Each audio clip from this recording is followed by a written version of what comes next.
पुढची बातमी आहे ती काँग्रेस काय म्हणते याच्या संदर्भातली। काँग्रेसलाही उद्धव ठाकरेंच्या व्यतिरिक्त विधान परिषदेवर इतर कुठलाही उमेदवार बघायचा नाहीये। हर्षवर्धन सकपाळ यांनी घेतलेल्या भूमिकेच्या बाबत संजय राऊतांकडून पूरक वक्तव्य झालंय। दोन्ही वक्तव्य आता आपण पाहणार आहोत।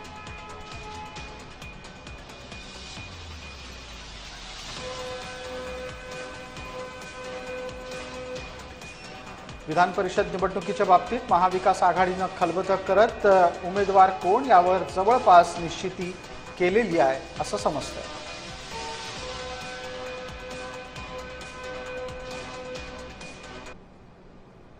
महाविकास आघाडीची एक जागा जाईल विधान परिषदेवर